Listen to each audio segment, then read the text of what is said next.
Second promo வந்துருச்சு. Already டிவியில் வந்ததுன்னு நிறைய பேர் சொல்லியிருந்தாங்க. பயங்கரமாக இருக்குது ப்ரமோ. உள்ளே வந்து காருக்குள்ளே வந்து பார்வதி, கமருதன் 2 பேரும் பேக் சீட்டில் உட்காந்துருக்காங்க. ஃப்ரண்ட் சீட்டில் வந்து சுபிக்ஷா, அரோரா, திவ்யா 3 பேர் உட்காந்துருக்காங்க. ஃபஸ்ட்டு ப்ரமோலேயே பார்த்தீங்கன்னா திவ்யாவுக்கு மேலே தான் வந்து அரோரா உட்காந்துருந்தாங்க அப்படின்னு சொல்லியிருந்தாங்க. இப்போ வந்து பார்த்தீங்கன்னா 3 பேர் கரெக்டாக தான் உட்காந்துருக்காங்க. அந்த பக்கம் நம்ம ஹாலில் லிவிங் ஏரியா பக்கத்தில் நின்றுட்டு பிக்கல்ஸ், விக்ரம், கானா, வினோத், சபரி 3 பேரும் பயங்கரமாக என்ன ஆனாலும் இறங்கிடாதீங்கடா அப்படின்னு சொல்லிட்டு பயங்கரமாக கோவப்படுறாங்க. எனக்கு தெரிஞ்சு சாண்ட்ராக்கு அடிப்பட்டதுக்கு இவங்க 5 பேர் இறங்கலை போல இருக்குது. அதனால அவங்க அங்கே இருந்துட்டு கோவப்பட்டு கத்துறாங்க. கத்தும்போது சபரி பேசுகிறது ஃபுல்லாகவே மியூட் பண்ணிட்டாங்க. ஏன்னா பயங்கர கெட்ட வார்த்தை பேசுகிறாரோ இன்னொரு தெரியல, ஃபுல்லாகவே மியூட் பண்ணிட்டாங்க. இந்த பக்கம் பார்த்தீங்கன்னா திவ்யாவோட தலையில் வந்துட்டு பார்வோட கால் படுது. திவ்யா வந்து பயங்கர கோவமாக கத்துறாங்க. இன்னொரு வாட்டி தலை மேலே கால் பட்டுச்சு, கால் இருக்காதுங்கிற மாதிரி ஏதோ சொல்கிறாங்க. பார்வதியை திட்டுறாங்க.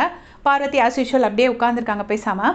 அண்ட் நிறைய காலையிலே கிடச்ச ரூமர்ஸ் படி வந்து பாருவும் கமருதனும் தான் சாண்ட்ராவை புஷ் பண்ணி விட்டாங்கன்னு சொல்லியிருந்தாங்க.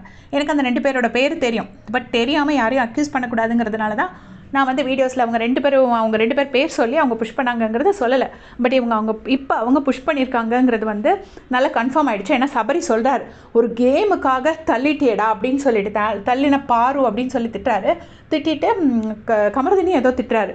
கமருதனை திட்டும்போது கமருதன் உடனே சொல்கிறாரு, அம்மான்னு கத்துன இல்லை அப்படின்னு ஏதோ கத்துறாரு. அப்போ எதுக்குடா ஒரு அம்மாவை பிடிச்சி கார்லேருந்து தள்ளுன அப்படின்னு சொல்லி கேட்குறாங்க. சாண்ட்ராவை தான் அம்மானு இந்த இடத்துல மென்ஷன் பண்ணுறாருன்னு நினைக்கிறேன். ஒரு அம்மாவை பிடிச்சி எதுக்கடா காரை பிடிச்சி தள்ளன்னு சொல்லிட்டு பயங்கரமாக கத்திட்டு, அரோரா நீ வந்து இதை விட்டு இறங்கிடாத அப்படின்னு சொல்லிட்டு, அதாவது அரோரா தான் வின் பண்ணணுங்கிறது மாதிரி சபரி சொல்கிறாரு. இந்த பக்கம் பார்த்தீங்கன்னா திவ்யாவுக்கும் விக்ரமுக்கும் தான் சண்டை நினைக்கிறேன். திவ்யா அங்கேருந்து ஏதோ பயங்கரமாக திட்டுறாங்க, அது மட்டும் காட்டுறாங்க. அங்கேருந்து விக்ரம் ஏதோ கத்துறாரு, காருக்கு வெளியில் நிற்கிறாரு. அண்ட் விக்ரம் அண்ட் சபரி வந்து கமருதன் கூடயும் ஃபைட் பண்ணுறாங்க. கானா வினோத் வந்து கமருதன் கிட்ட ஃபைட் பண்ணி ஏதோ அட்வைஸ் பண்ணுற மாதிரி இருக்குது. இது எல்லாமே இந்த ப்ரொமோவில் காட்டுறாங்க. ரொம்ப குழப்பமாக இருக்குது பார்க்குறதுக்கு. அப்போ சாண்ட்ராவை பிடிச்சி தள்ளியிருக்காங்கன்னா அப்போ திவ்யாவை பிடிச்சி தள்ளட்டுமான்னு கேட்டதும் உண்மைதான். திவ்யாவை பிடிச்சி தள்ளட்டுமான்னு கேட்டது அதெல்லாம் ரூமராக தான் இருக்கும் அப்படின்னு நான் நினச்சிருந்தேன்.